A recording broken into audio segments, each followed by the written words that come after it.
Embark on a transformative journey where innovation meets purpose. Our world is a complicated web of interconnections, geopolitical shifts, technological breakthroughs, and social transformations. As we navigate global complexities, we find pathways to resilience and sustainable growth. Artificial intelligence is redefining industries and reimagining the future. From robotics to data-driven solutions, AI is not just a tool, it's a revolution in motion.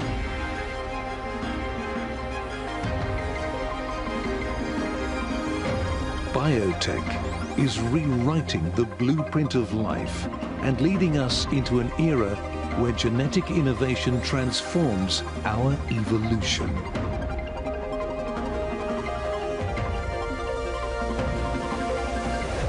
Sport is more than competition. It's a catalyst for vitality, unity, and well-being. The fusion of technology and athletics propels human performance beyond boundaries. From F1 tracks to soccer fields, innovation drives a bold new chapter in sportsmanship. Visionary investors and innovators show us that the power of transformative technology is within our grasp. Innovation is blossoming, and with it comes a surge of investments, planting the seeds of tomorrow's breakthroughs. We must not forget about our planet. We need to protect our precious Earth for the next generation. The future is ours to shape if we invest with purpose. Welcome to the third edition of the FII Priority Summit, Miami.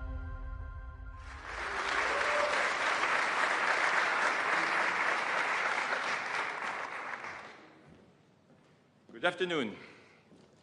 Your Royal Highnesses, Your Excellencies, ladies and gentlemen, dear friends, welcome to the third edition of the FII Priority Summit in Miami. This year, we are starting with an exceptional session. It is my distinct honor to introduce a man who is the 45th and 47th President of the United States of America. This man is a visionary business person, a media icon, and a political leader, of course. His impact on the global stage has been profound. From transforming the real estate industry to reshaping economic and foreign policy, his leadership continues to spark dialogue and drive change. At the Future Investment Initiative Institute, we are committed to shaping a brighter, more sustainable future by fostering innovation and global collaboration. These are principles that align with the President's bold approach to leadership and economic growth. Please, ladies and gentlemen, join me in welcoming 45th and 47th President of the United States, Donald J. Trump. And I'm proud to be an American, where at least I know I'm free. And I won't forget the men who died, who gave that right to me. And I gladly stand up next to you and defend her still today. 'Cause there ain't no doubt I love this land. God bless the USA.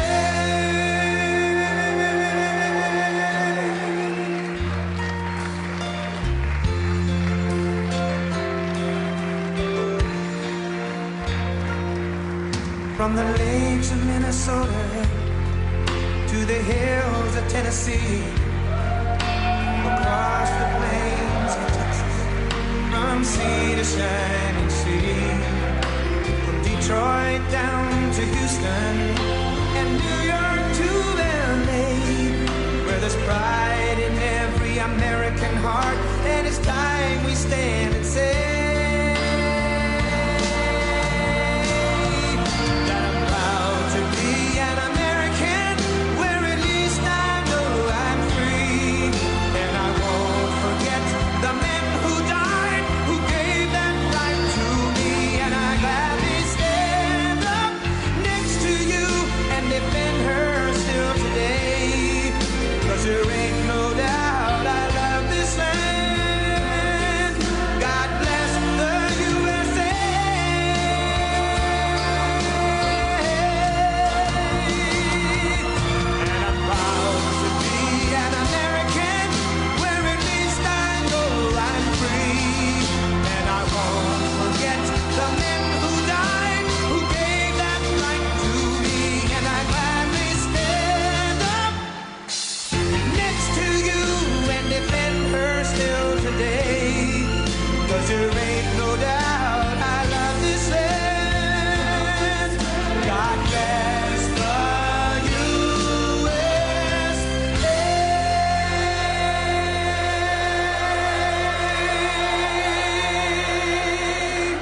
Thank you very much.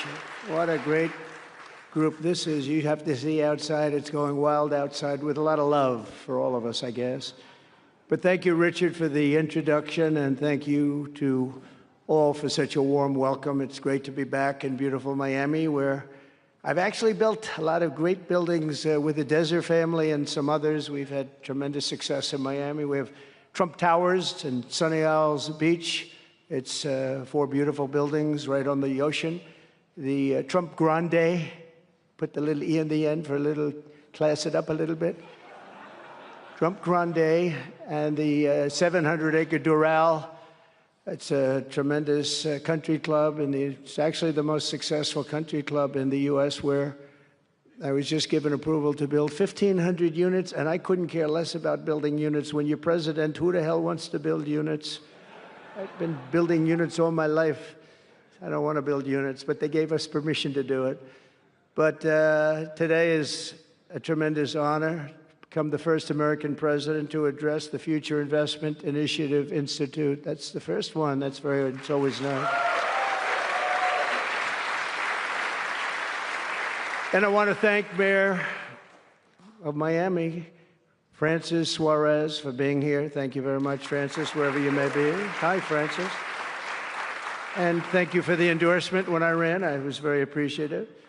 Along with the mayor of Miami Beach, Stephen Miner. Stephen, thank you very much. Thank you. Thank you. Thank you, Stephen. Thank you very much. And numerous American business leaders, some of the biggest business leaders actually anywhere in the world, and many distinguished guests from the Middle East, and in particular the Kingdom of Saudi Arabia, a special place with special leaders.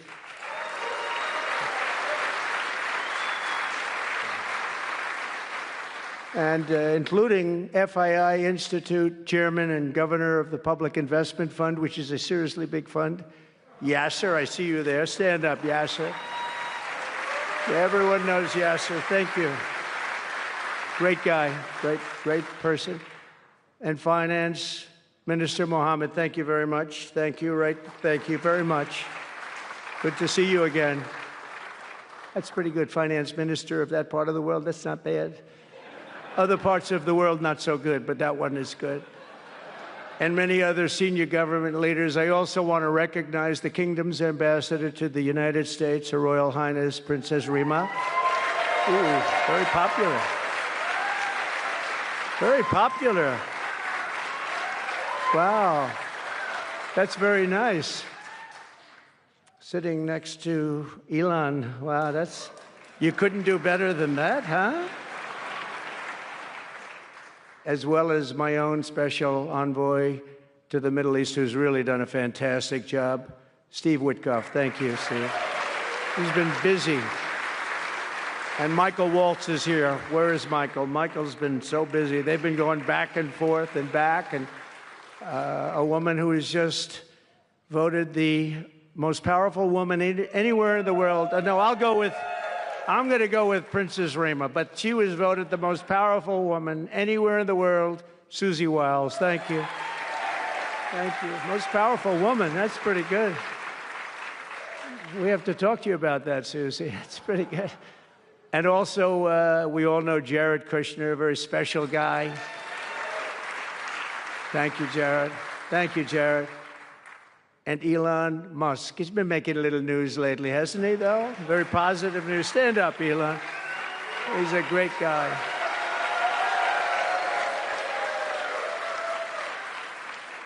We did a little show last night. I heard they got very good ratings, too, by the way. We did.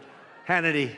Sean Hannity was fantastic, a fantastic man, a fantastic guy, and he did a show, and it was great being on the show with you last night. I come today with a simple message for business leaders from all across the nation and all around the world. If you want to build the future, push boundaries, unleash breakthroughs, transform industries, and make a fortune, because you want to make a fortune. Most of you have already made a fortune. I don't want to say that. There's no better place on earth than the current and future United States of America under a certain president named Donald J. Trump. I think that you're going to do very well. They're saying that November 5th, Election Day, 2024 will go down as one of the most important days in the history of our country. They said in 129 years, the most consequential election. I don't know if they're right about that or not, but it sounds good. I wanted to see if I could get a couple of more years tacked on, but I figured the fight wasn't really worth it. 129 is a lot. And as of January 20th, 2025, the dark days of high taxes, crushing regulations, rampant inflation, flagrant corruption, government weaponization, oh, I know about weaponization, and total incompetence will be gone forever. They'll be gone forever. Because the United States is back and open for business, and the golden age of America has officially begun. You see it happening. Since my election, America's economic engines have come roaring back to life in just a very short period of time. Think of it, from November 5th, the progress that's been made has been amazing. The NASDAQ is up nearly 10% in just a few months, and that's a lot. The Dow Jones Industrial Average is up 2,200 points, and Bitcoin has set multiple all-time record highs because everyone knows that I'm committed to making America the crypto capital. We want to stay at the forefront of everything, and one of them is crypto, and Miami seems to be the center of the action, come to think of it, and maybe it'll stay there. Business optimism skyrocketed 42 points. Think of that in a single month, the most in history by far. That's the biggest increase in history by not even close. The ISM index of manufacturing activity surged into positive territory for the first time in many years. Amazing.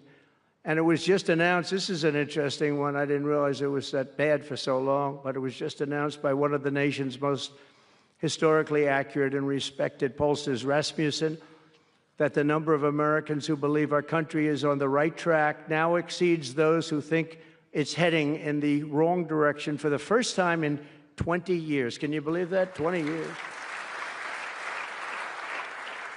And this is really a seismic 27-point swing from just before the election. Nobody's ever seen anything like that one, yes, sir. I want to tell you, that's a big one.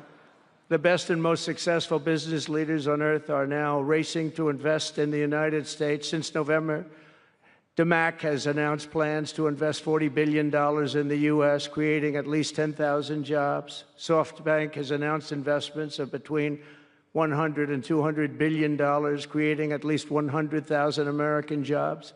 Oracle and OpenAI and SoftBank are now collectively committing $500 billion to keep the United States on the cutting edge of artificial intelligence, and so many more. I mean, so many companies that want to come to the White House and have a little news conference all the time. I said, why don't you just announce it? But they want to come, and I'll do that. I don't mind doing that. I say anytime they want to go 10 billion or more, I'm there. 10 billion or more. But on his recent visit to the White House, the Prime Minister of Japan announced he anticipates Japanese investment in the United States of well over $1 trillion, and we're working on an Alaska pipeline already, which is the closest point to Asia. And as you know, the ANWR, which we've started, Ronald Reagan couldn't get it approved. Nobody could get it approved for so many years. Couldn't get it approved. I got it approved. Actually, I got it approved twice. I got it approved, and Biden ended it. That was a shocker, but we just got it approved again. And we're going to be,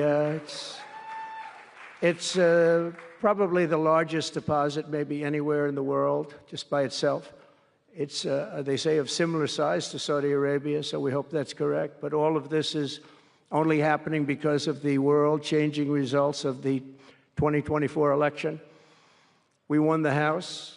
We won the Senate, the White House, and the Electoral College, and the popular vote in a landslide. We also won all 7 swing states, and all 50 states shifted in the Republican direction for the first time ever. So every state, every single state of the 50 states shifted Republican. It's never happened before. Either way, it's never happened. And 85% of counties voted for Trump. Think of that. So you have 2,600 counties versus 525. 2,600. Think of that. That's why when you look at the election map after it was all done, the certified map, the whole thing was red. 2,600 versus 500. It's a big difference. Nobody's seen anything like it, actually. So as a result of this very historic victory, investors from all over the planet once again have confidence in America's future and respect for America's leaders. And it's about time we get a little respect. The last administration was the worst and most incompetent in the history of our country, but we are moving quickly to fix every single disaster Joe Biden created and make America stronger and more prosperous than ever before.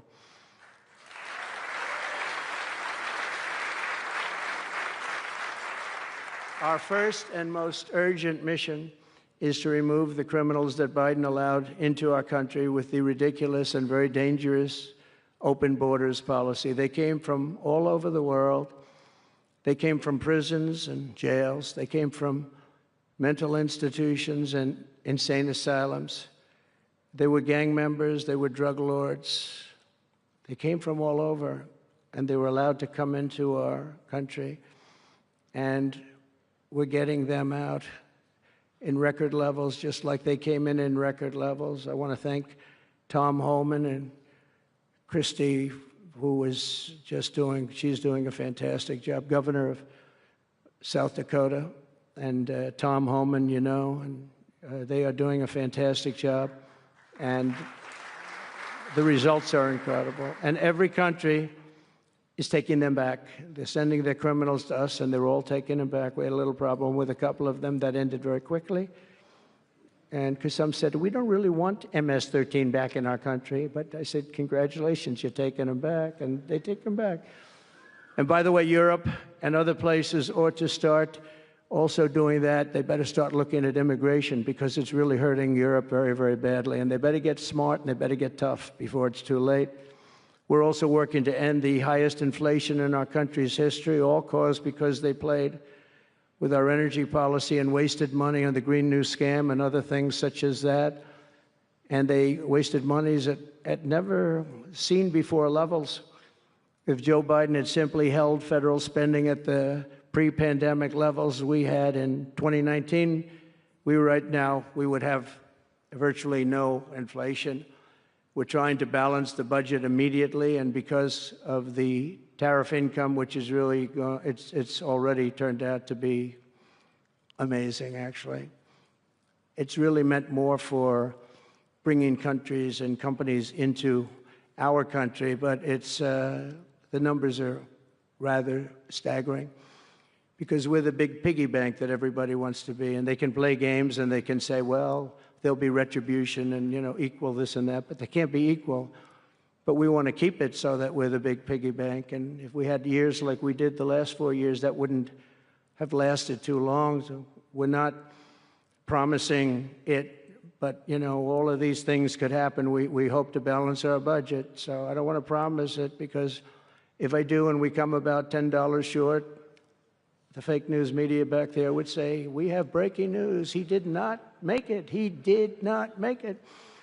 But we'll get it done very soon. It might not be this year, but it could be this year. Actually, we have a chance at getting it even this year, which people would be shocked at, because they were talking about 10 years, 15 years, 20 years from now. When I took office last month, we inherited the consequences of inflation. That was more than 4 times what it was when I left 4 years ago. Think of that. I left, it was at 1.4%. And the annual government spending over $1.5 trillion more than projected in 2020 alone. 1.5 trillion. But under the Trump administration, all of that is changing faster and more dramatically than anyone ever thought possible. They didn't think it was possible to do what we've done in just a very short period of time. We've accomplished more in 4 weeks than most administrations accomplish in 4 years. On my first day in office, I imposed an immediate federal hiring freeze, a federal regulation freeze, and a foreign aid freeze. I signed an order creating the Department of Government Efficiency and put a man named Elon Musk in charge. Thank you, Elon, for doing it. Thank you very much. And he's doing a great job. I wish you could have seen him last night. It's really, you know, he's a very committed person. He's a very serious person. and these are very high IQ people. You know, I like high IQ people. Not all have to be, but, you know, it'd be nice to have some people up there that he's a seriously high IQ individual. Now, he's got his faults also, I will tell you that. But not too many of them, which is now really waging war on government waste, fraud, and abuse, and they're curbing inflation and saving taxpayers billions and billions of dollars every single day. And there's even under consideration a new concept where we give 20% of the Doge savings to American citizens and 20% goes to paying down debt, because the numbers are incredible, Elon. So many billions of dollars, billions, hundreds of billions, and we're thinking about giving 20% back to the American citizens and 20% down to pay back debt and pay down debt, which is, if you look at value, if it were a real estate balance sheet, the debt is tiny, but we still want to pay it down. Doesn't matter. We don't look at it as a piece of real estate. It's America. We're going to get it down through intelligence, hard work, and as Elon said, a word called caring. You have to care. By doing this, Americans will tell us where there's waste. They'll be reporting it themselves. They participate in the process of saving money. So many of the men and women in this room, as an example, they pay tremendous amounts of taxes. And here are just a few examples of where your money was going before I came along. These are just some of the, just taken at random. Oh, there are much worse examples than this. I was just looking at them before the speech, and I can tell you they were much worse. And there are some that are horrible, but I don't want to really say them because they're very, very embarrassing to people. Very, very embarrassing. And they're really something, but you'll be seeing it and you will be reading about it.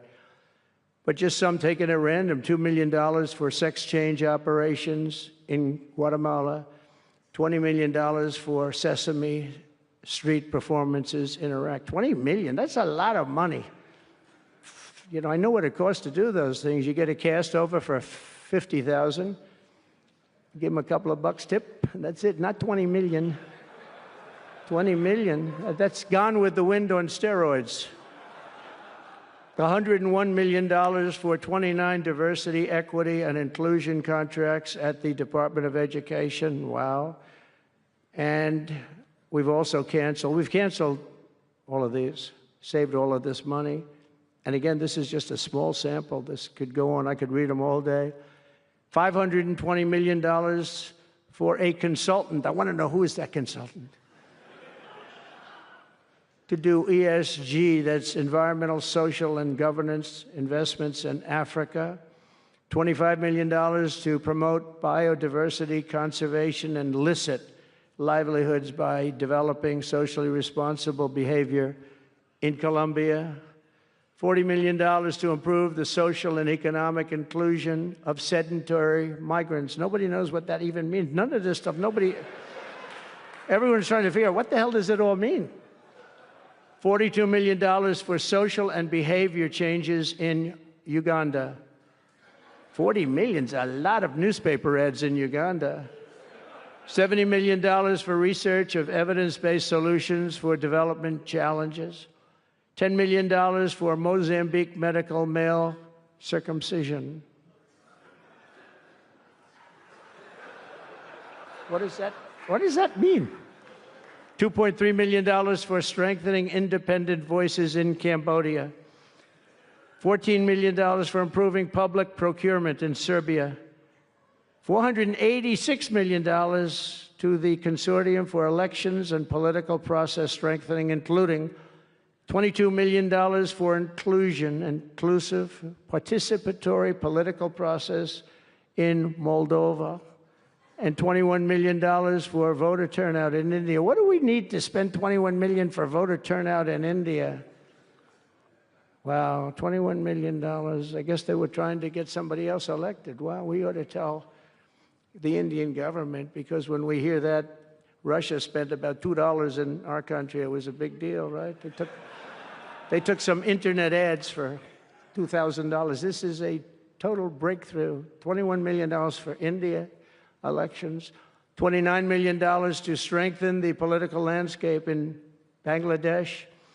$20 million for fiscal federalism, and $19 million in addition to the $21 million for biodiversity conversion in Nepal, $1.5 million for voter confidence in Liberia. We need voter confidence, too, when you read this list. $14 million for social cohesion in Mali, $2.5 million for inclusive democracies in South Africa, $47 million for improving learning outcomes in Asia. Asia's doing very well. We don't need to give them money. And in another program, $50 million plus another $50 million for condoms for Hamas. Do you know about that? $100 million for condoms.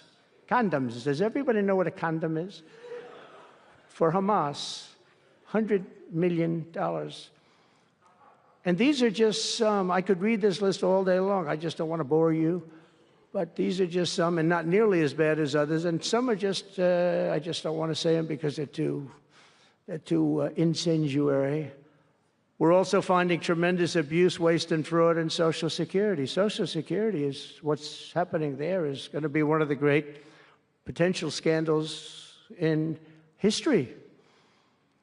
On the program, there are over 4.7 million Social Security numbers from people from 100 years old to 109. Think of that. Now, over 100, there aren't a lot of people that make it.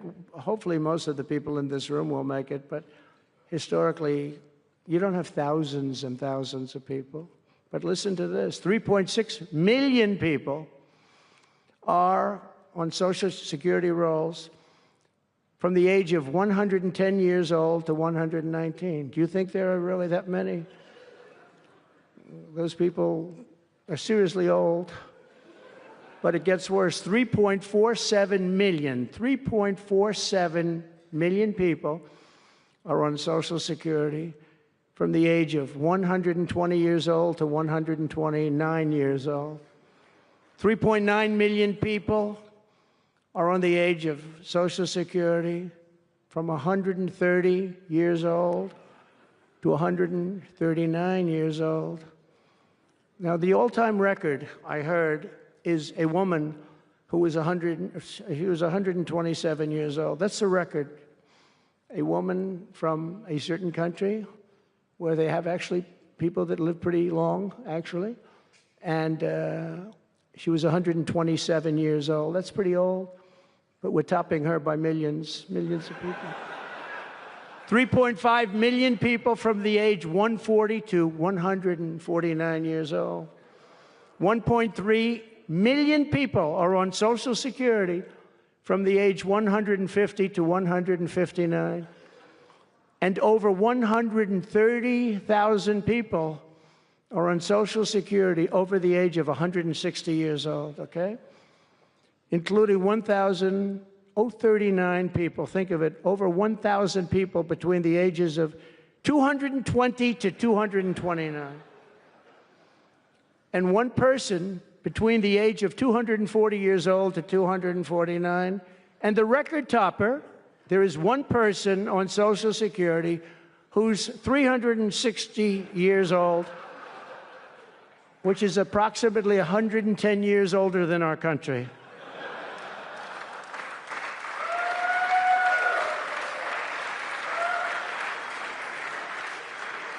So what we're trying to find out, and what we will find out, is are people being paid from all of these, you know, somebody pocketing 10,000 here, 10,000 there, what's going on? So we'll find that out pretty easily because we have a lot of computer geniuses. I said to Elon, who are these people that are doing this, the Doge people?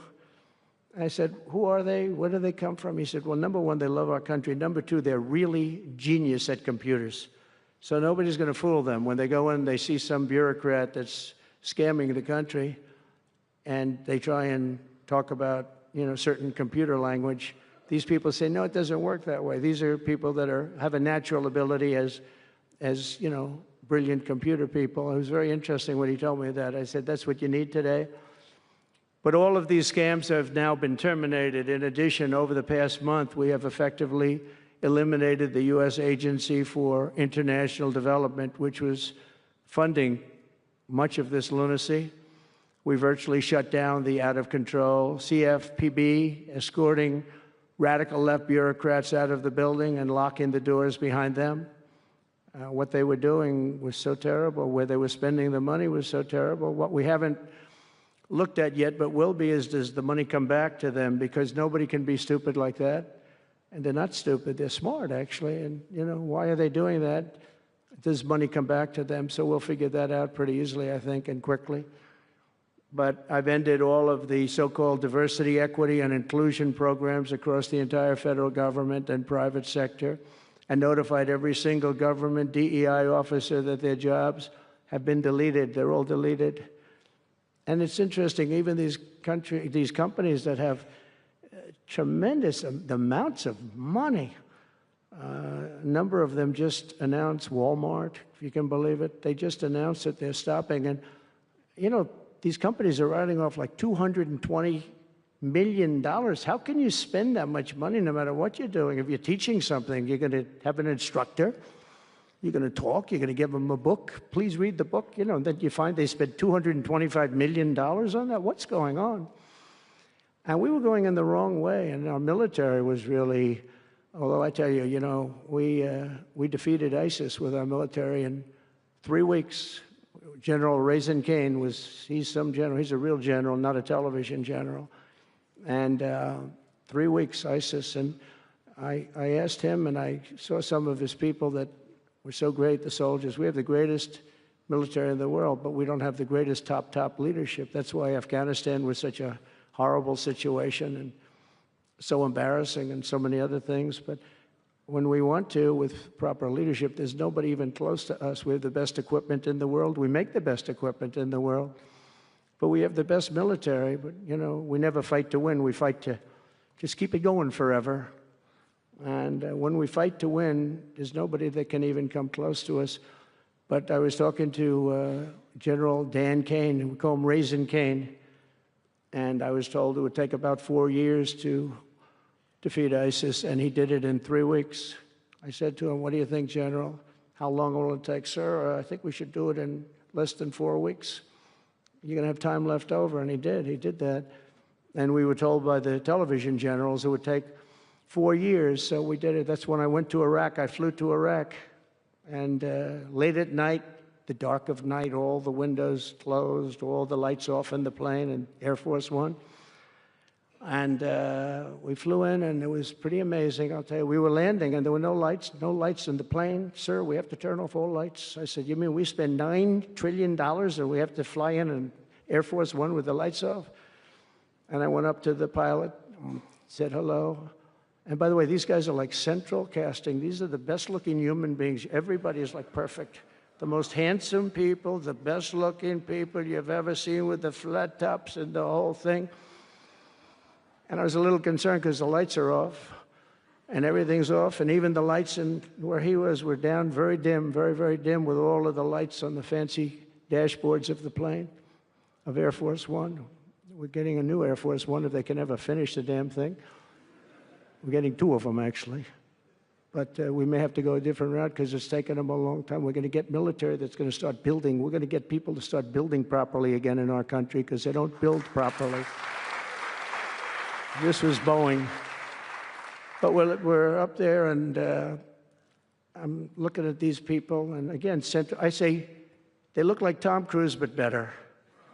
Stronger, tougher. And I like Tom Cruise, but these are better. And they said, "Are we okay, Captain?" "Yes, sir, we're fine." But I'm looking out, I don't see any lights, and we're landing. And I'm used to that. I like to sit with the pilots a lot and respect the pilots greatly.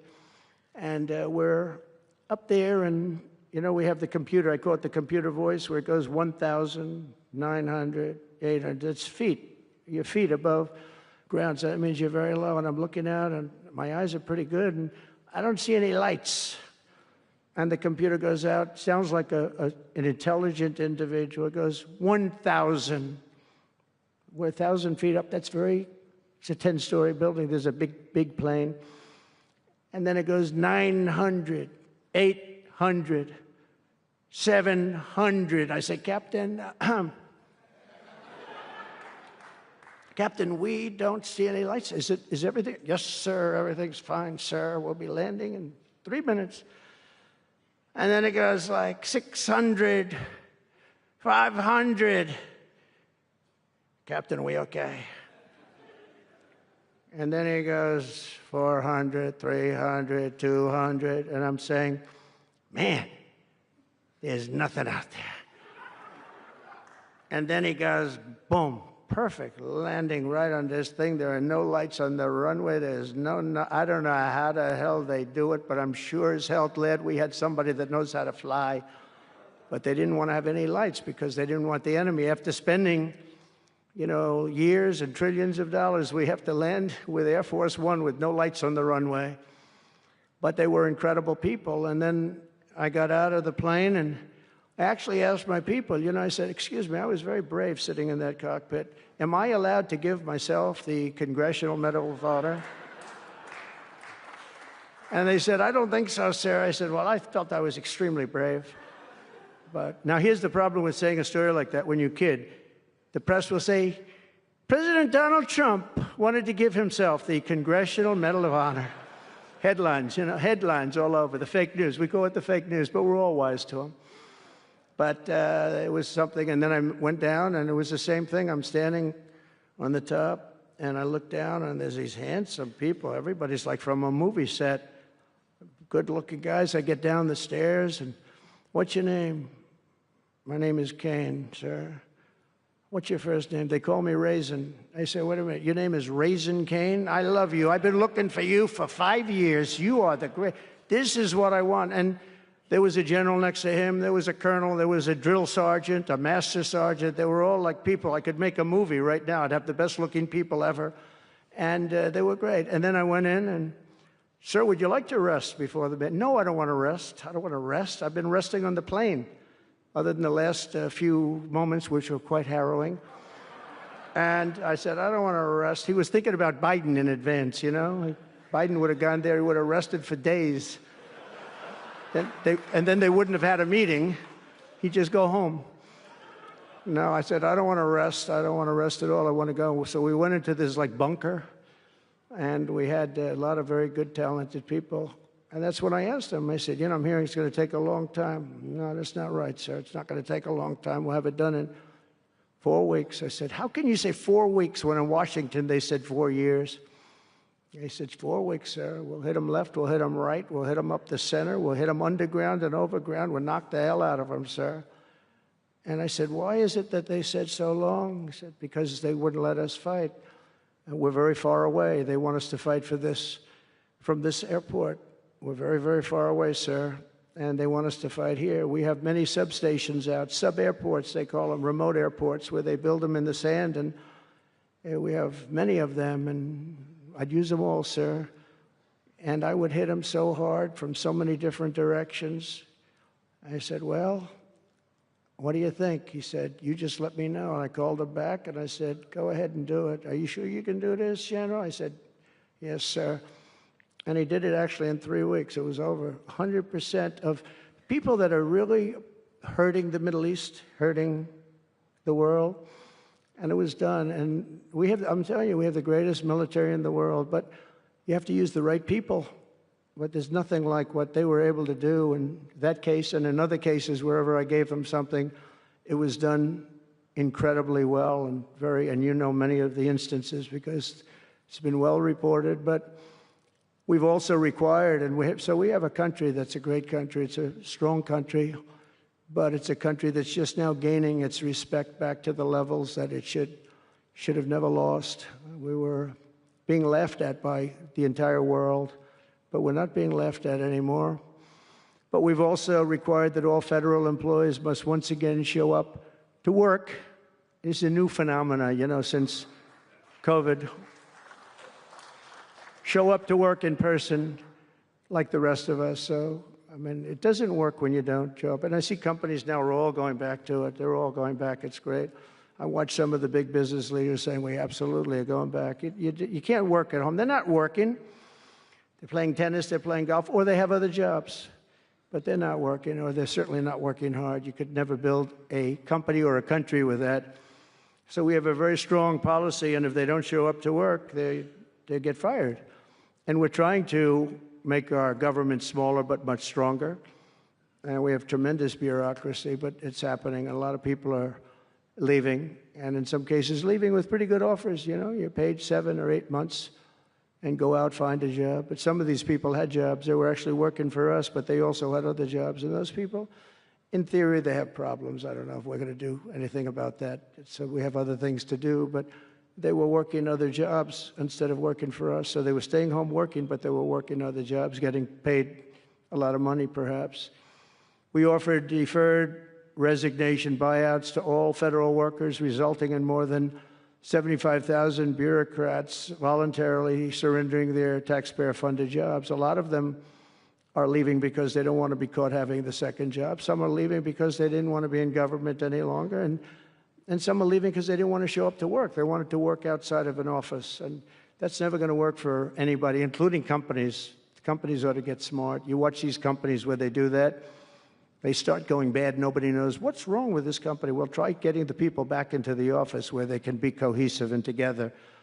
In less than a single month, the Department of Government Efficiency has already saved over this is just a short period of time, $55 billion. And we're just getting started. That's nothing compared to the numbers that you're talking about, right? We're ending trillions of dollars in waste, and it'll mean much lower inflation, lower interest rates, lower payments on mortgages, credit cards, car loans, and much higher stock markets. I think the stock market's going to be great. In other words, we will rapidly grow our economy by dramatically shrinking the federal government, and we have to do it.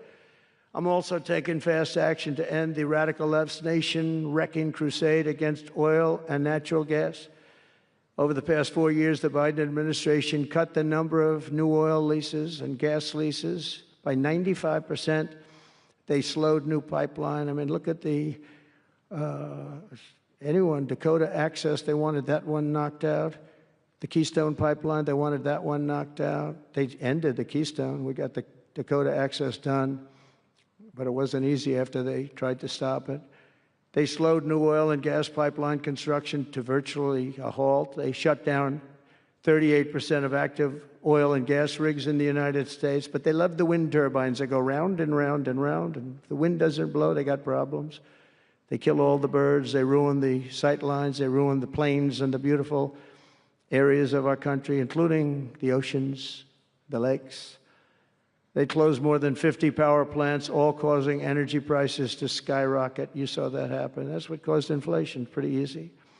These policies were so destructive that despite draining nearly 40% of U.S. strategic petroleum reserve meant for emergencies, it was meant for emergencies. It wasn't meant for getting a price of gasoline down so that you can win an election. It didn't work for winning the election. Actually, there's so many people that are driving that it's a very small number. It just had a very small effect, but in the meantime, it takes it down. We'll fill it up fast, but it's at the lowest level. When we made the transition, it was at the lowest level in history ever recorded. It's the lowest level. Nobody's ever seen it that way. They put it all out because they thought they could keep gasoline prices down a little bit, just go past the election, and after that, they didn't care. And it didn't work because they didn't get elected. I got elected. But the price of gasoline still rose over 35%, and in some cases, at some periods, it was 100% and 125% during certain periods of time. Under the Trump administration, we have implemented a very different plan. You probably heard of it. It's called Drill, Baby, Drill. And we're doing it. The world runs on low-cost energy, and energy-producing nations like us have nothing to apologize for. We have more energy than any other nation in the world, and we're going to use it. And we're going to use it on AI plants. I was telling some of the people that came in that, they're very interested. Everybody's talking about AI. I hope you're right. I don't know. Who knows? But Elon, are they right? Are they right in going they are all in for AI? But the problem is, to do it, just in our country, you need twice the electricity just to open up and be the top of AI. You need twice the electricity that we have right now in the entire country. If you take all of the electricity, you need more than twice. You need double what we have right now just to fuel this new industry that's growing. I was amazed when I heard that number. And they all said, how can we do this? Because, you know, in China and various other places, you can probably get it with the shake of a hand. But in our country, you can't. But now you can, because I'm declaring a national emergency in order to get fast approvals. And we're going to have, if you build a plant, you're able to build an electric generating facility right next to your plant. So you'll be making your own. You won't have to count on utilities. You won't have to count on an old grid that could fail, could get hit by something, bad things or good things. But you're not going to have to. You're not going to have to worry about grids. You're not going to have to. You'll build your plant, and you'll build essentially you'll become a utility in a way. You build your own electricity. If you want to build extra and put it out and get paid for that, you're going to be able to do that. You could put it back into the grid, but you're going to be able to build with your plant a generating facility. And we're going to get you Lee Zeldin, head of the environment, head of environmental. The environmental group, various groups, and we've got them unified now, but we're going to get you very fast approvals, and they'll be approved so fast your head will spin, and we're going to get that whole industry started, and we're going to be the head of it. We're leading right now. We have the greatest brain power. We're leading right now, and I expect that we're going to be leading by a lot, but we're going to get you the energy very, very quickly. That would be the one thing that everybody was concerned. How do we have that much electricity when Los Angeles has blackouts and brownouts right now, and there's a lack of electricity, but we're going to get it at levels never seen before. I ended the ridiculous Green New scam, halting tens of billions of dollars of wasteful deficit spending, and I withdrew the United States from the unfair one-sided Paris Climate Accord, and I ended Joe Biden's insane electric vehicle mandate because it was just insane. I repealed the last, and by the way, if you want to buy an electric car, it's great. If you want to buy a gasoline-driven car or a hybrid, it's great. Whatever the thing happens to be. I heard hydrogen's hot. The problem is when it's not, you're in deep trouble, because when that sucker blows up, they don't find the body. So that's one that I said, you know what, let's take a pass on that one. They said it's good, but when it's bad, it's really bad. You find the bodies on trees, on the side of a tree. I said, I think we'll pass on that one, right? We're not going to want that one. But you never know. Maybe someday it'll be good, but it doesn't sound like it's off to a good start. I repealed the last administration's very destructive natural gas export ban. And last week we approved our first new liquefied natural gas export license. And we have literally hundreds of people that want to export. I recently met with the Japanese Prime Minister, Shiba, to discuss large increases in American oil and gas exports. They want it so badly. They said we went to the Biden administration, they wouldn't sell it. They wouldn't sell it. Nobody knows why. Biden didn't know why either. They asked him, I don't know. They did, oh, I didn't know that. But we're going to sell it. And the new project in Alaska is going to feed all of Asia. We're going to take care of all of Asia. We have so much oil and gas, like very few people, like very few countries have, like really actually no country has. I also met with Prime Minister Modi of India, who wants to greatly expand India's purchase of American energy. And my administration has also launched the most aggressive deregulation program of any nation in history. Under my executive order, for every one new regulation added, 10 old regulations have to be eliminated. And, you know, in our first term, which was actually an incredible success, we had the greatest economy in history until COVID, and even after that, we did great. The stock market was higher. If you think of it, it was higher after the fact. After we went through that whole thing, it was higher than it was just prior to COVID coming in, which is a pretty amazing thing. But we did a great job on that, but it was a terrible thing for the world. The whole world suffered. It suffered terribly, including China, including other countries. It was a terrible period of time. But despite that, we did well. But we had the greatest economy in the history of our country. And I think this time we're going to do even better. We were artificially hurt by COVID. We had to focus on that instead of focusing on, but just prior to COVID coming in, there's never been anything like what we did, what we achieved.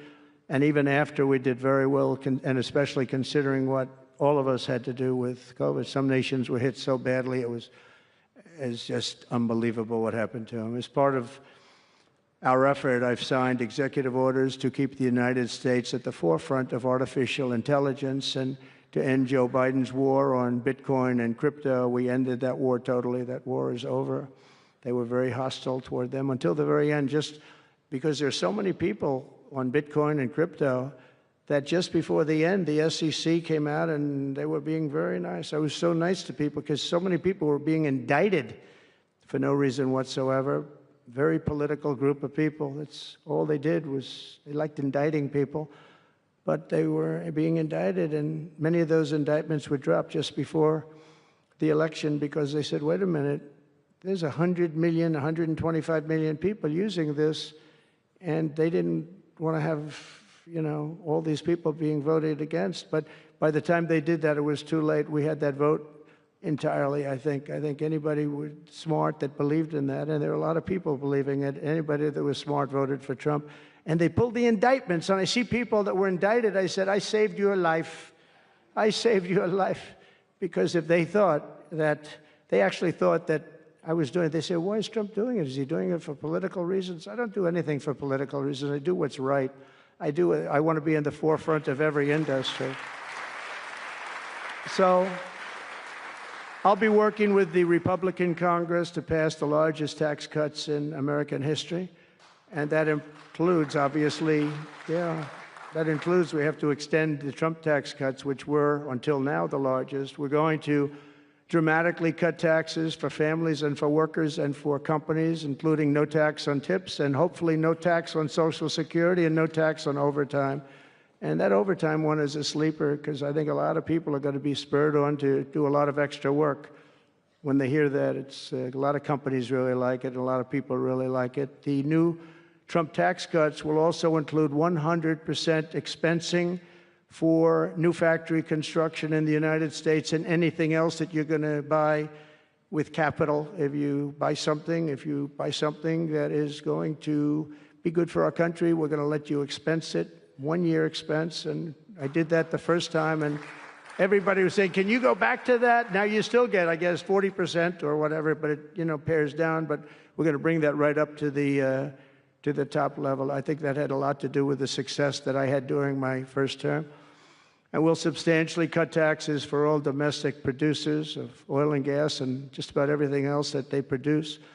In my first term, I brought the business tax down from around 40% to 21%, which everybody said was an impossible thing to do. I cut it from 40. It actually was state and city was much higher than 40, but I got it down to 21%, and now I'm bringing it down to a goal of 15%, but only if you make your product in America. In other words, you're going to be at 21%, but if you make your product in America, you're going to go from 21 to 15. If you don't, you're going to pay 21%, which is still lower than anything. So guys like Elon are going to come and make his great cars in the United States. There are a lot of people are calling. A lot of car companies are calling. They called me, three of the majors. They called and they said, we're looking all over the place. We want to be there. I'm going to be announcing tariffs on cars and semiconductors and chips and pharmaceuticals, drugs and pharmaceuticals, and lumber probably, and some other things over the next month or sooner. And it's going to have a big impact on America. We're bringing our businesses back. If they don't make their product in America, then they very simply, they have to pay a tariff. But if they do make their product in America, they don't have to pay any tariff, which will bring, it's all going to bring trillions of dollars into our treasury, or it's going to mean that there won't be any taxes because we won't have a fair base. If they don't have it, we don't have it. If they don't pay, if they don't charge us, we don't charge them. It's pretty simple. The Republican Party is once again the party of common sense. We're a party of common sense. We want strong borders. We don't want men playing in women's sports. We don't want to have transgender for everybody. We're the party of common sense. That's how we won the election in such a big manner. We'll no longer allow other countries to ransack and plunder our nation. That's why I've announced that we will soon begin imposing reciprocal tariffs on any country that engages in unfair and unequal trading practices. If they tariff us, as I said, we will tariff them at the exact same rate. So if a certain country, because some of these countries, even countries that I've already mentioned, are extremely aggressive with tariffs. Nobody knows that. European Union, they have a VAT tax that's devastating. It's very tough for people on the outside. Hard to sell cars, really impossible to sell them because they also have non-monetary tariffs that are very, very tough. But if you take a look at that, it's a very unfair situation. And the VAT tax is similar to the tariff. Around the world, I'm moving quickly to end wars, settle conflicts, and restore the planet to peace. I want peace, and I don't want to see everybody being killed. And you take a look at the death in the Middle East and the death that's taking place between Russia and Ukraine. It's been going on, and we're going to end it. There's no profit for anyone in having World War III, and you're not so far away from it. I'll tell you right now, you're not so far away. If we would have had this administration for another year, you would have been in World War III, and now it's not going to happen. In the Middle East, I've restored my policy of maximum pressure on Iran, designed to bring peace. And we've designated the Houthis a terrorist organization. They're, destroying shipping lanes all over the place. They're making it very hard for people to get their product delivered. They're making it very difficult, but we'll take care of that situation. And we've secured a ceasefire in Gaza, and we're bringing in the hostages, and we're bringing them home to their families. Some of them are in pretty bad shape, I have to tell you. To end the horrible war in Ukraine, I have spoken with President Putin and President Zelensky, and our teams began negotiations this week in Saudi Arabia. I want to thank Saudi Arabia for that. That was so great. Yeah. And I want to thank, in particular, I mean, we have so many of the people, Yasser, Mohammed, all of the people, but in particular, we have to thank Crown Prince Mohammed bin Salman for hosting these historic talks. And talks that went very, very well. Steve was there, Steve Witkoff was there, and Michael was there, Michael Waltz and others, and they really went well. It's a big step. We got to get that war over with. You have to see the people that are dying. I look at the pictures, the satellite pictures of the field. It's a level field, and it looks like a modern-day version of Gettysburg, and you know what that means. It is just carnage. It's horrible. And, it's not American soldiers. It's not even soldiers from the Middle East in the case of Ukraine, Russia, but it's people, it's young people from Russia and Ukraine mostly that are just being decimated. It's flat fields. And a bullet goes, and a bullet only stops when it hits somebody. And the level of people being killed in that battle, soldiers, young soldiers, in some cases old soldiers, because they're running out of people. They're running out of soldiers, one case. But think of it, a modestly successful comedian, President Zelensky, talked the United States of America into spending $350 billion to go into a war that basically couldn't be won, that never had to start and never would have started if I was president, not even a chance. And it didn't start for 4 years, never would have started. But a war that he, without the U.S. and Trump, will never be able to settle. They'll never settle that war without our involvement. That's why they did such a great job this weekend. That's why Saudi Arabia did such a great job this weekend in hosting. The United States has spent $200 billion more than Europe, and Europe's money is guaranteed.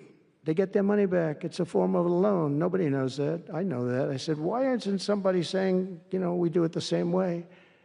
And we spent much more money. We have to equalize. But while the United States gets nothing back, so they get their money back. It's a loan. We just give our money. And we had a deal based on rare earth and things, but they broke that deal. But they broke it 2 days ago. We had a deal because I said, we're spending $350 billion, and Europe gets their money back in the form of a loan, and we don't. We're just giving the money hand over fist. That's the Biden administration for you. But they're no longer dealing with the same United States as they were dealing with a few months ago. Why didn't crooked Joe Biden demand equalization, and that this war is far more important to Europe than it is to us, and that there's a very big, beautiful ocean, a separation? This is, we're helping Europe. We're trying to help Europe. On top of this, Zelensky admits that half of the money that we sent them is missing. They don't know where the money is. He said, well, we don't know where half of it is. That's great, wonderful. He refuses to have elections, is low in the real Ukrainian polls. I mean, how can you be high with every city is being demolished? It's hard to be high. Somebody said, oh, no, his polls are good. Give me a break. Every city is being demolished. They look like a demolition site, every single one of them. And the only thing he was really good at was playing Joe Biden like a fiddle. He played him like a fiddle. That's an expression we use, yes, sir, to say that he's pretty easy, pretty easy. A dictator without elections. Zelensky better move fast or he's not going to have a country left. Got to move fast because that war is going in the wrong direction. In the meantime, we're successfully negotiating an end to the war with Russia, something I'll admit that only Trump is going to be able to do in the Trump administration. We're going to be able to do it. I think Putin even admitted that. Biden never tried. Europe has failed to bring peace, and Zelensky probably wants to, maybe he wants to keep the gravy train going. I don't know what's the problem, but he hasn't been able. He's very upset that he wasn't invited. He could have come if he wanted to, but that he wasn't invited to Saudi Arabia. But he's been working for 3 years. There's never been even meetings or phone calls to stop this war. It's a horrible thing. I figure Russia's lost 900,000 soldiers. I think that Ukraine's lost probably 700,000. And it's a terrible thing. You'll see bodies and body parts all over the field, all over. We see them very accurately through satellites. I love Ukraine, but Zelensky has done a terrible job. His country is shattered, and millions of people have unnecessarily died. And you can't bring a war to an end if you don't talk to both sides. You got to talk. They haven't been talking for 3 years. So we hope to see a ceasefire soon and to reestablish stability in Europe and the Middle East. Thank you very much. And as I've said before, it's my hope that my greatest legacy will be as a peacemaker and a unifier. That would be a great legacy. So in conclusion, the golden age of America is upon us, and I'm inviting everyone here today and every citizen across our land to take part in the most extraordinary period of peace, prosperity, growth, innovation, wealth creation, and expansion the world has ever seen. We're on our way. I mean, everyone's talking about us. 3 weeks. We're in there for a couple of days more than 3 weeks. And everyone's talking about it. You have to see the crowds of people outside. It's pretty amazing what's happening. We're on the verge of soaring markets, surging incomes, booming production, groundbreaking technologies, thrilling discoveries, and a quantum leap in the quality of life. Absolutely a quantum leap. One day, very soon, our country will have the greatest economy in the history of the world because we once again have a president who puts America first, and we put America first, and your country should put your country first. But in the end, we want America first, and when it's all beautiful, which it's going to be pretty soon, we want to help other countries, and you want to help other countries. But, you know, I tell your leaders, and some of the leaders are in this room right now, you got to put your country first. Whether it's Saudi Arabia, whether it's something else, you got to put your country first. But we're going to have plenty left over to help others also. As long as you invest in America, build in America, and hire in America, that means that I'm fighting for you. I am fighting very hard for you. Together, we're going to make the United States of America bigger, better, bolder, richer, and greater than ever before. It's going to be stronger than ever before. We're going to be a peacemaker and a peacekeeper. We're going to stop people from these stupid, never-ending wars. We're not going to partake in them ourselves, but we'll be stronger and more powerful than anybody by far. And if it ever came to war, there is nobody that will be able to come close to us. But we don't think that's going to ever happen. So I want to thank you all very much. It's a great honor to be here. And I think somebody said they're going to ask questions. And I didn't say, gee, what are the questions like Biden does? I say, just ask. It doesn't matter. You ask a question and I give an answer. So I think, Richard, you're going to come up and you're going to give me some questions. Thank you very much. Thank you. Thank you very much, Mr. President. Please, a round of applause for the President of the United States of America. Thank you.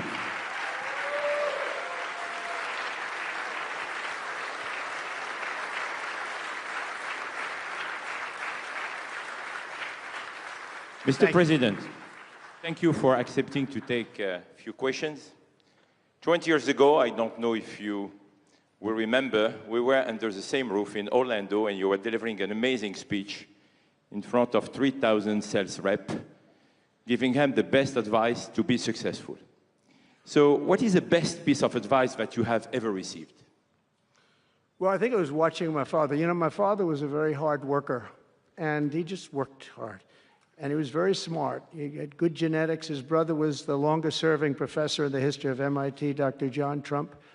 And my father was every bit as smart. But my father had to work. He was older, and he put his brother through school. In fact, he once said, boy, I put him through so much school. He had 3 different degrees.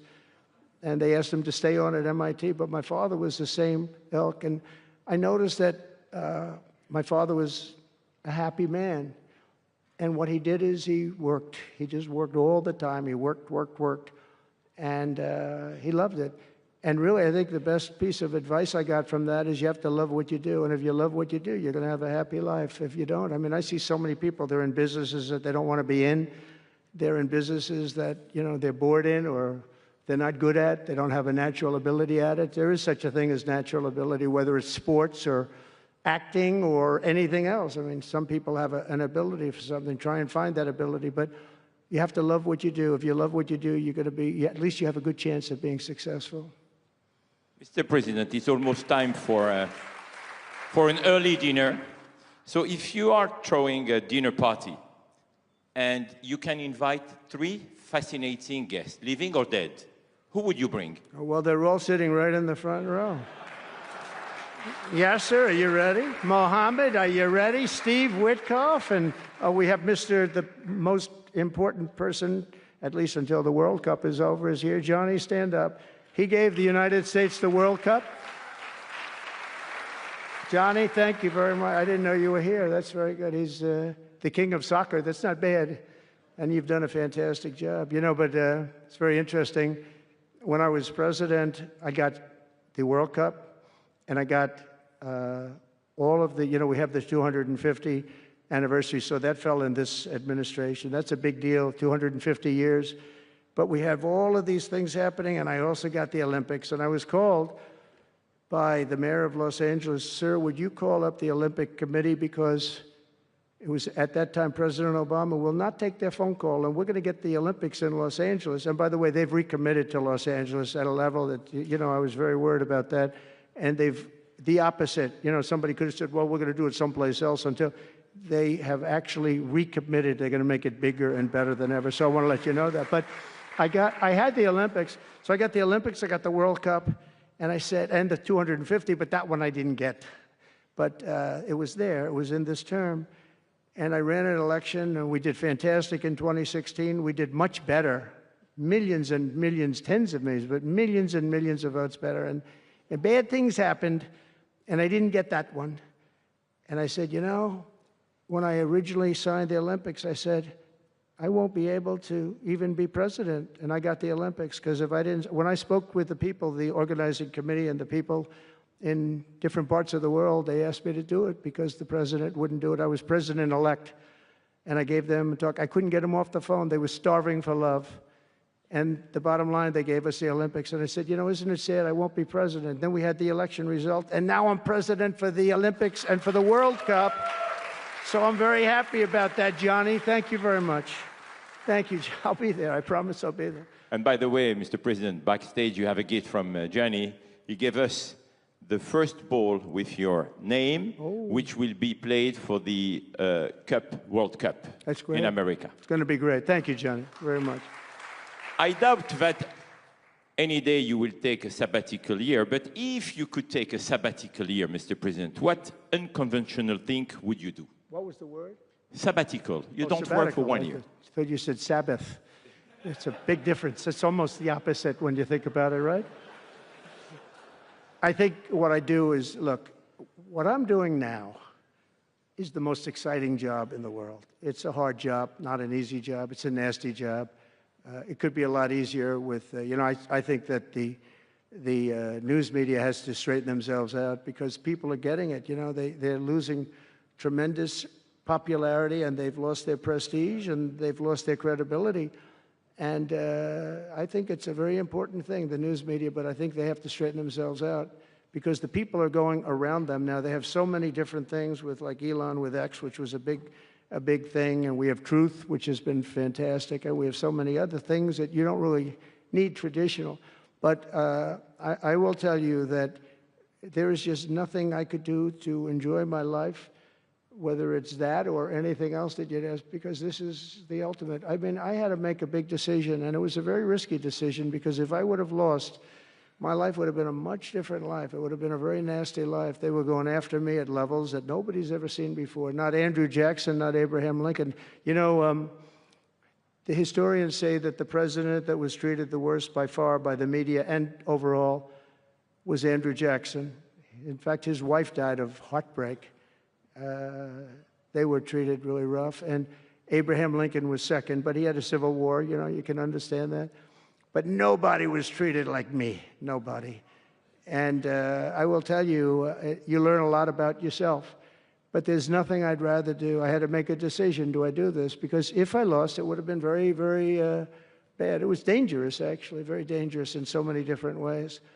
And I decided to do it. And I said, I have to win, because if I don't, when I spoke to a friend of mine the other night, he said, you know, if you lost, it would have been very, it was actually Sean Hannity just before we did the interview last night. He said, boy, if you would have lost, you would have had a tough life. You would have had a very tough life. So there was a certain amount of courage involved in this decision to run. And it's a great honor to win by this much, to win all 7 swing states, the popular vote. Popular vote doesn't get won that much by Republicans for whatever reason. I think that's changing because, again, we're the party of common sense, and they're the party of some real bad things. And I think they'll change. I think they have to change. It would be wonderful. I'm going to be having lunch with some of the Democrats next week, and it would be wonderful if we could work together. I think working together would be great. But they have to change. You can't get elected on the programs that they want, and that's really what America wants to see. So there's nothing I'd rather do than what I'm doing right now. When we started this conference, Mr. President, when we started this conference, Yasser and I, His Royal Highness the Crown Prince told us, I want that to be the place where people will come to understand where to invest in terms of geographies and sector. So what is the best investment you have made in your personal growth, Mr. President? Well, I was involved in real estate from, most of my life, and was, guys like Witkoff will tell you I was really good at it, and I was successful at it, very successful at it. I've been involved in things prior to being president, but during the last 4 years, I followed sort of the trends, and I've made a lot of money with following some of these trends. And, it's, again, it's something that you do. I really believe that some people have instinct. I think I've always had an instinct for making money. I make money. And I went into show business. I had one of the most successful shows on television. I wrote books, and they were all bestsellers. Virtually every book was a big bestseller, some really big bestsellers. And so I don't know, it's whatever I do, I just want to make it successful. It's very important to me. There are many ways to make money. You can be in many different fields. And a lot of them is being in the right country. If you're in a certain country, our country is actually getting very bad, a very dangerous place, actually.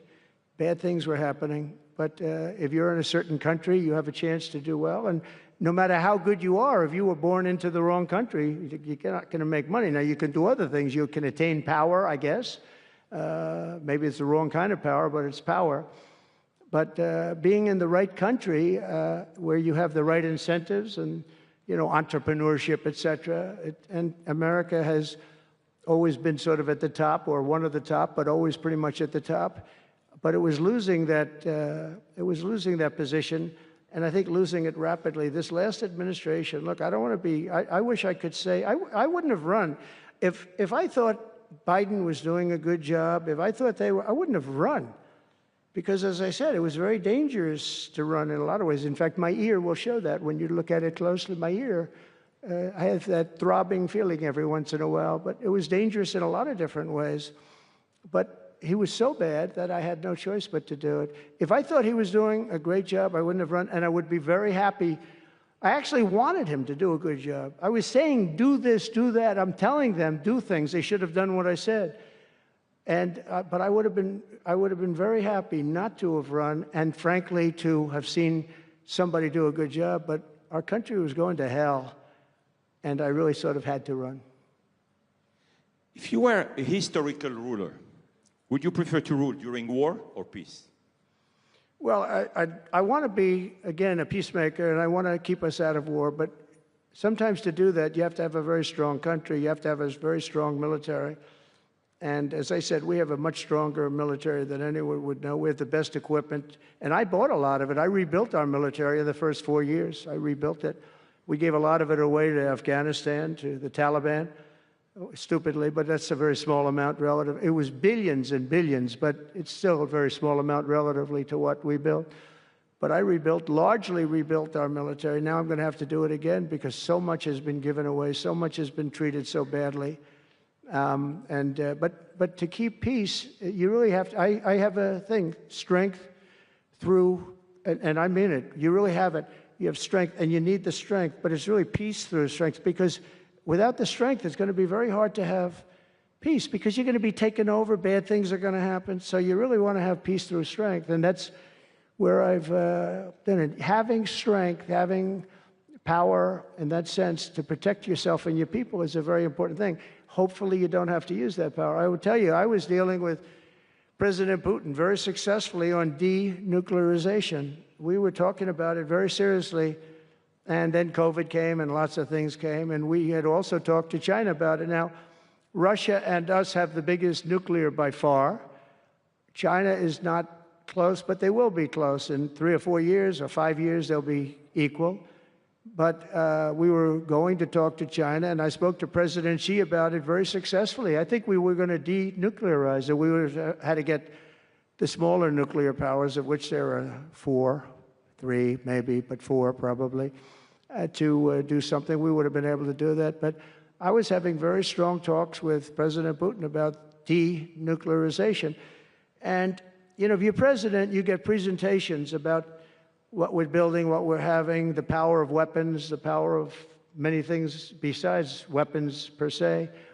What I saw, the power of nuclear weapons, and we can never let that happen. If that happens, the ball game will be, the world will be destroyed. The power is so enormous.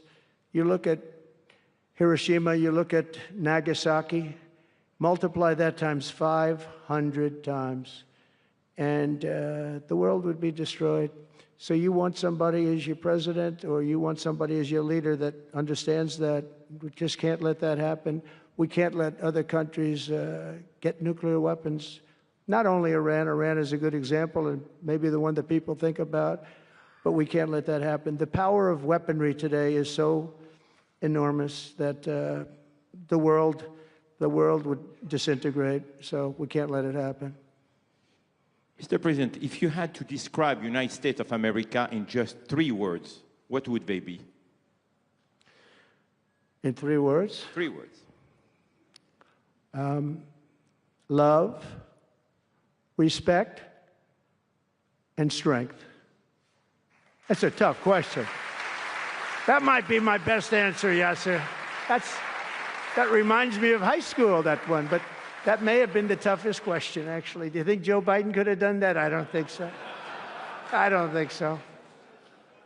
We're almost at the end, Mr. President, but talking about the United States of America, what is one cultural habit in the US business that the rest of the world could learn from? What is the best practice that Well, I think we love our families, but I think a lot of the world loves their families. You know, I was speaking to the head of Mexico because I complain constantly about people pouring in. Now our border is the strongest border we've ever had. We've gone from the worst border ever in history to the strongest border. But I was speaking to the president of Mexico, a very wonderful woman, actually, and I said, we were talking about drugs. You can't let people come through your country and come into the country. You know, I was not that nice, but they understood what I was saying. And she said something that really got me. She said, I said, you're not a big drug-taking nation? And she said, no, we are not a consumer. And I said, a consumer, what an interesting word. We're not a consumer nation. We're not a consumer of drugs. I said, what an interesting, and why is that? She said, well, we have very strong family values. I said, but we do too. We do too. We have very strong. Our families are devastated by what's happening with fentanyl, and China will not be doing. We're going to make a deal with China. They were not letting that happen anymore. And I had a deal, by the way, before I left.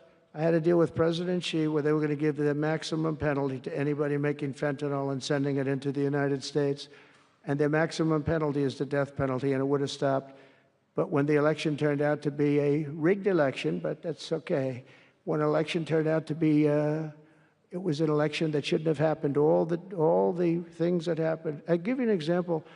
We wouldn't have had October 7th, Israel attack. We wouldn't have had Ukraine and Russia fighting. We wouldn't have had inflation. We wouldn't have had all of these things that, happened. But in speaking with her, she said about family values, I said, well, you're not really saying anything there because we have great families too. We have great family values. She said, plus we advertise a lot. I said, ooh, you mean you advertise about how bad drugs are? Yes, we do. We spend a lot of money on advertising. And I said, unbelievable. That was such a great conversation because we're going to spend hundreds of millions of dollars advertising how bad drugs are so that kids don't use them, that they chew up your brain, they destroy your teeth, your skin, your everything. And I thanked her for that. I make so many calls and I never learn anything from anybody. I know everything and I never learn anything from anybody. And I spoke to this woman. As soon as she said it, she didn't have to say exactly what. I said, exactly. What a great idea. And I think we're going to have, and I saw pieces of it, we're going to go in with $100 million and then another $100 million initially. But I saw some of the ads and they are really violent. I said, you have to make them strong. Your skin practically comes off after a period of time. You lose your hearing. You lose your teeth. It is terrible. And we show this happening to people. And I think we're going to, we did very well with, we had blue ribbon committees headed up by the First Lady of the United States and a lot of other people that, they have no idea the viciousness of these cartels and these people. And they're smarts. They're very smart, tough people, making a fortune, by the way, an absolute fortune. But we got it down 18%, which was a record. But 18% is not great when you think about it. I think we could get it down 50 or 55 or maybe even 60% with advertising. So she really gave me something. I was going to call her and tell her that she did, but now I don't have to call her because she's going to be seeing this right now. So to the President of Mexico, thank you very much. I appreciate it. But we're going to do a great advertising campaign saying how bad it is, how drugs are so bad for you. My last question, Mr. President. You have mentioned briefly in your speech about the legacy. What would you like your legacy to be, if you can tell us more about it? That I came into a country that was great, but is in trouble. And I made America great again, and I got it out of trouble, and people respect America now, and we were a country of peace, and we brought peace to the rest of the world. Thank you. Thank you very much, Mr. President. Thank you very much, everybody. Thank you.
They have ever